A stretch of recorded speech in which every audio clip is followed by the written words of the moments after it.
कितनी संभावना है इन बिलों के आज पेश किए जाने की? एक जेके आरक्षण बिल है और संशोधन बिल है और पुनर्गठन बिल भी है, और इसके रिपरकशंस क्या है? किन किन को इससे फायदा मिलने वाला है? इसका पॉलिटिकल इसका जो है कुछ सवाल भी उठ रहे हैं जम्मू कश्मीर में, तो इस पूरी चर्चा किस तरफ जारी है और बिल क्या आज पेश कर दिया जाएगा?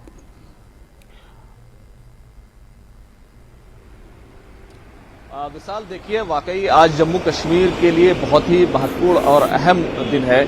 और अगर देखें कि जिस तरीके से दो बिल लिस्ट किए गए हैं, साफ तौर पर Jammu Kashmir organisation bill, amendment bill, वो आज गृह मंत्री अमित शाह वो संसद में पेश करेंगे।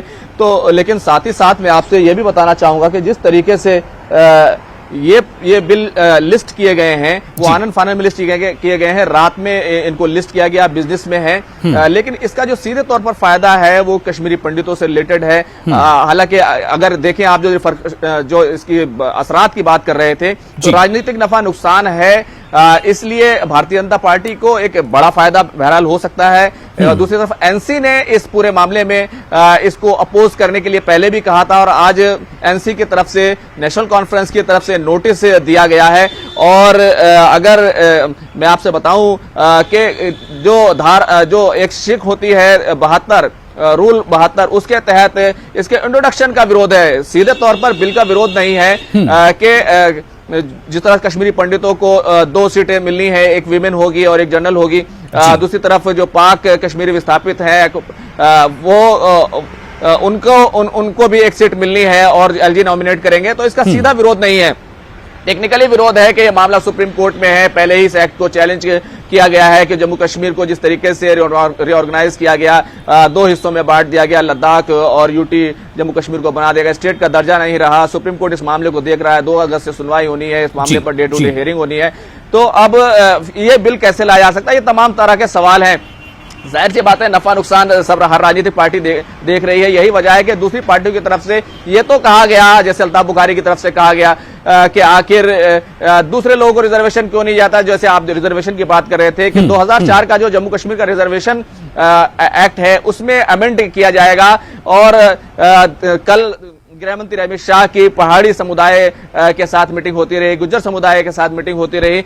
जाहिर सी बात है कि अगर देखें कि जिस तरीके से जो सरकार ने कमीशन बनाया था, उसकी तरफ से सिफारिश की गई थी कि पहाड़ी एथनिक ग्रुप उनको रिजर्वेशन दिया जाए। इसी के साथ साथ गदा ब्राह्मण है, उनको रिजर्वेशन मिलने वाला है, और कोहलीज हैं और पडीज हैं, ये जो ट्राइब्स हैं, इनको सीधे तौर पर आज रास्ता साफ किया जाएगा कि इनको शेड्यूल्ड ट्राइब डिक्लेयर कर दिया जाए। अगर जहां तक पहाड़ी की बात करें, उनको पहले से ही 4% रिजर्वेशन मिल रहा था, लेकिन वो बैकवर्ड क्लास के तहत उनको मिल रहा था। लेकिन अब क्योंकि वो सीधे तौर पर ट्राइब हो जाएंगे, तो अगर कौमी सतह पर आप देखें तो 7.5% के करीब रिजर्वेशन उनको हासिल हो जाएगा। और कल जिस तरह की बातचीत हुई है, वो कहा गया है कि दोनों का कोटा अलग अलग होगा। अगर इसके पूरे दूररस असरात को अगर आप देखें, तो एक तरफ गुज्जर और दूसरी तरफ पहाड़ी, तो कहीं ना कहीं 14 लाख के आसपास जम्मू कश्मीर में पहाड़ी है, वोटर्स हैं, गुज्जर्स पहले से मौजूद हैं, उनको पॉलिटिकल रिजर्वेशन भी मिला हुआ है। तो कहीं ना कहीं एक बड़ी पैठ बनाने की कोशिश है। यही वजह है रिजर्वेशन के सवाल पर जम्मू कश्मीर की तमाम पॉलिटिकल पार्टियों की तरफ से किसी की भी तरफ से विरोध नहीं किया गया, बल्कि ये कहा गया कि मजीद दिया जाना चाहिए था, ज्यादा हक था। जैसे पाक विस्थापितों को जो सीट दी गई, कहा गया सिर्फ 1 सीट दी गई है, उनका ज्यादा हक बनता है। कश्मीरी पंडितों के लिए भी कहा गया कि उनकी तादाद बहुत ज्यादा है, उनका ज्यादा हक बनता है।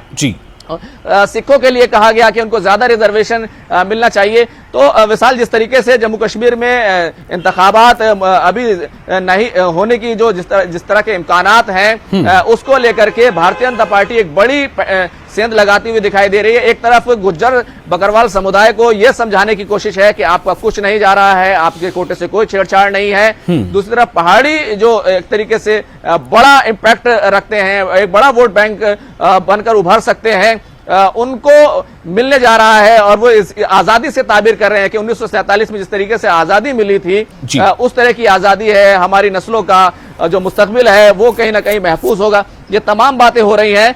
लेकिन अगर आप पार्लियामेंट की बात करें कि कितना इम्कान है इस बिल के पेश होने का, तो बहुत ज्यादा इम्कान नहीं है, क्योंकि हिज़्ब इख्तिलाफ की तरफ से सीधे तौर पर जो असम से कांग्रेस के मेंबर ऑफ पार्लियामेंट है गौरव गोगोई की तरफ से एक नो कॉन्फिडेंस मोशन के लिए नोटिस दिया गया है। रूल 267 के तहत मणिपुर पर बहस के लिए पहले से नोटिस दिए जाते रहे हैं, आज भी दिए गए हैं। साफ तौर पर आज सीधे तौर पर सरकार और हिज़्ब इख्तिलाफ के बीच में टकराव आपको देखने को मिल सकता है, बहुत हंगामा होने के इम्कानात हैं। लेकिन हमने ये भी देखा है कि पिछले दिनों संजय सिंह को किस तरीके से मुअत्तल किया गया था और आनन फानन में सभी लोगों की राय भी ले ली गई थी। ये तमाम चीजें देखने में आ सकती हैं, लेकिन जिस तरीके से अब तक पार्लियामेंट का सेशन नहीं चला है, चाहे लोकसभा हो चाहे राज्यसभा हो, तो बहुत कम इम्कानात हैं कि इसको बिल को पेश किया जाए। हमें नजर बनाए रखनी होगी। लेकिन जो भी हो, अगर ये बिल पेश होते हैं और मंजूर होते हैं तो इसके दूररस नताइज जम्मू कश्मीर की सियासत पर, कौमी सियासत पर जरूर नजर आएंगे इस साल। चलिए, बहुत शुक्रिया आपका खुर्रम तमाम जानकारी के लिए। उस पर काफ़ी अहम दिन है और इसमें जो है एक संदेश भी है और इसमें एक जो वादा किया गया था उसकी बहाली के इम्कानात भी हैं, लेकिन इस पर आगे होता क्या है ये देखना काफ़ी